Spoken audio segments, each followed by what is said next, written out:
அஸ்ஸலாமு அலைக்கும். Welcome to சசாஸ் கிச்சன். இன்றைக்கி நம்ம ஒரு பாயசம் எப்படி பண்ணலாம் அப்படின்றதாங்க பார்க்க போகிறோம். ரொம்ப டேஸ்ட்டாக, அதே சமயத்தில் சட்டுன்னு செய்யக்கூடிய ஒரு பாயசம் தான் இது. நாளைக்கு நியூ இயர் இல்லையா, ஏதாவது ஸ்வீட் கண்டிப்பாக நம்மளால் செய்வோம். இந்த பாயசம் செஞ்சு பாருங்கள். ரொம்ப ஈஸியாகவும் இருக்கும், டேஸ்ட்டாகவும் இருக்கும், ரொம்ப ஹெல்த்தியாகவும் இருக்குங்க. இப்போ எப்படி பார்க்கலாம். நான் இன்றைக்கி ஒரு அரை கப் அளவுக்கு பாசிப்பருப்பு இருக்குல்லையே, அதை எடுத்திருக்கேன். அதே மாதிரி அரை கப் அளவுக்கு ஜவ்வரிசியை நான் முதலே ஊற வச்சுட்டேங்க. 1 மணி நேரத்துக்கு முன்னாடி நல்லா ஊற வச்சுட்டேன். ஊற வச்சு கொஞ்சம் தண்ணியெலாம் வடிகட்டி எடுத்து வச்சுருக்கேன். அரை கப் பாசிப்பருப்பு, அரை கப் அளவுக்கு ஜவ்வரிசி. இப்போ அடுப்பில் ஒரு குக்கர் வச்சுருக்கேன். இதில் கொஞ்சமாக நெய் சேர்த்துக்கலாம். 1 ஸ்பூன் அளவுக்கு நெய் சேர்த்துருக்கேன். இப்போ நம்ம எடுத்து வச்சுருந்தோம்ல பாசிப்பருப்பு, அதை நல்லா அலசிட்டு நம்ம இந்த நெய்யில் சேர்த்துடலாம். 2 மூணு நல்லா அலசிட்டு அதுக்கப்புறம் சேர்த்துக்கோங்க நெய்யில். இப்போது இந்த நெய்யிலேயே கொஞ்சம் நல்லா வறுத்துக்கலாம். நல்லா வாசம் வரைக்கும் நல்லா வறுத்துக்கணுங்க.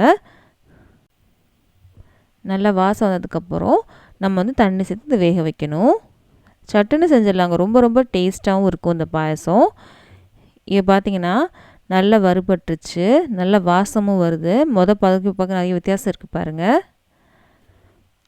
நல்லா வறுபட்டுருச்சு, செவக்கலைங்க, ஆனால் நல்ல வாசம் வருது. இப்போ நம்ம தண்ணி சேர்க்கணும். நம்ம எந்த கப்பில் நம்ம பாசிப்பருப்பு எடுத்தோமோ அதே கப்பில் 3 கப் அளவுக்கு நம்ம தண்ணி சேர்த்துக்கலாம். 1 கப்புக்கு 3 கப் அளவுக்கு நம்ம தண்ணி சேர்த்துருக்கோம். மெஷரிங் கப் இல்லைன்னா ஏதாவது கிளாஸ் இல்லைன்னா சின்ன கிண்ணம் இருக்கு இல்லையா, அதில் கூட இங்கே அளவு எடுத்து கூட நீங்கள் செஞ்சுக்கலாம். இப்போது நல்லா கலந்து விட்டுட்டு மூடி போட்டு மூடிடலாம். மூடிட்டு இது மீடியம் ஃப்ளேமில் ஒரு 4 விசில் விடணுங்க.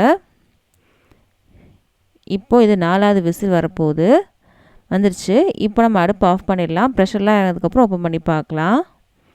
ப்ரெஷர்லாம் இறங்கிருச்சு, நம்ம திறந்து பார்க்கலாம். பாசிப்பருப்பு நல்லா வெந்துருச்சு. இங்கே பாருங்கள், நல்லா வெந்துருச்சு.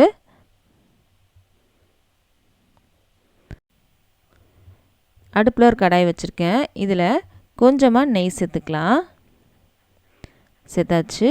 இப்போது நம்ம எந்த கப்பில் ஜவ்வரிசி அளந்தோமோ அதே கப்பில் 3 கப் அளவுக்கு நம்ம தண்ணி சேர்த்துக்கலாம். நான் இந்த கப்பில் 1 கப் அளவுக்கு ஜவ்வரிசி எடுத்து 1 மணி நேரத்துக்கு முன்னாடி ஊற வச்சுட்டேன். இப்போ தண்ணி நல்லா கொதிச்சு வந்துட்டுருக்கு. இப்போ நம்ம ஊற வச்சுருந்தோம்ல ஜவ்வரிசி, அதை நம்ம சேர்த்துடலாம். சேர்த்தாச்சு. இந்த ஜவ்வரிசி வேகணும். இது ஊற வச்சனால சீக்கிரமாகவே வெந்துருங்க. நல்லா வெந்ததுக்கப்புறம் நம்ம பார்க்கலாம். ஒரு 2-3 நிமிஷத்துலேயே ஜவ்வரிசி நல்லா வெந்துருச்சுங்க. இங்கே பாருங்கள், நல்லா வெந்துருச்சு, நல்லா டிரான்ஸ்பரண்ட்டாக வந்துருச்சு. இப்போது நம்ம வேக வச்சுருந்தோம்ல பாசிப்பருப்பு, அதை நான் இதில் சேர்க்க போகிறோம். எல்லாத்தையும் நம்ம சேர்க்கணும். இப்படி எல்லாத்தையும் நம்ம சேர்த்துடலாம்.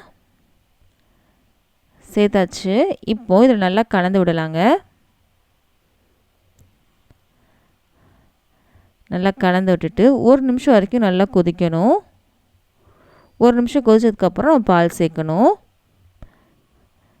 இப்போது ஒரு 6 லிட்டர் அளவுக்கு நான் பாலை முதவே காய்ச்சி வச்சுருக்கேங்க. அதை நம்ம சேர்க்கலாம்.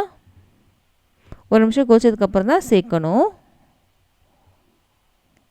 இப்போ நம்ம பால் சேர்க்கலாம். கொதிச்சிருச்சு. ஒரு 6 லிட்டர் பாலுங்க சேர்க்குறேன். சேர்த்தாச்சு. சேர்த்துட்டு நல்லா கலந்து விடலாம்.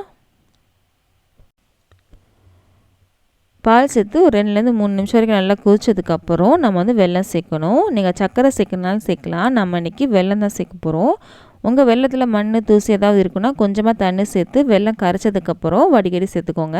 நான் இன்றைக்கி அப்படியே தான் சேர்க்க போகிறேன். இந்த வெல்லத்தில் பார்த்திங்கன்னா மண் தூசிலாம் எதுவுமே இல்லைங்க, அதனால் நான் அப்படியே சேர்த்துக்கிறேன். உங்களுக்கு வேணும்னு நினச்சிங்கன்னா நீங்கள் வடிகட்டி சேர்த்துக்கோங்க. இப்போ கொதிக்கட்டும். நல்லா கொதிச்சதுக்கப்புறம் நம்ம வெல்லம் சேர்க்கலாம்.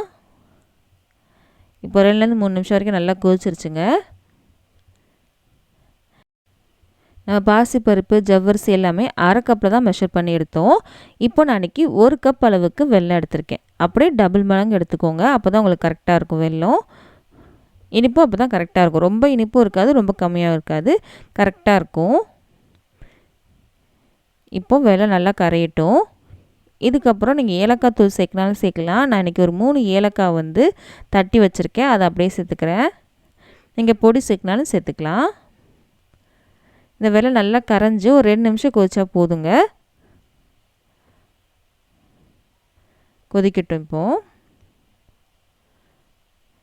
ரொம்ப டேஸ்ட் ஆகும். இந்த பருப்பு மட்டும் வெந்துருச்சு அப்படின்னா நமக்கு பாயசமே ரெடி ஆயிரும். ரொம்ப சீக்கிரமாக செஞ்சிடலாம், சுலபமாக செஞ்சிடலாம். டக்குன்னு வேலை முடிஞ்சிடும். ரொம்ப டேஸ்ட்டாகவும் இருக்கும். நீங்கள் இது சூடாக சாப்பிட்டாலும் செம்மையாக இருக்கும். அதே மாதிரி ஃப்ரிட்ஜில் வச்சு நல்லா சில் பண்ணி சாப்பிட்டாலும் செம்மையாக இருக்கும். நல்லா கொதிச்சு வந்துருச்சு. இப்போது நம்ம அடுப்பை சிம் பண்ணிக்கலாங்க.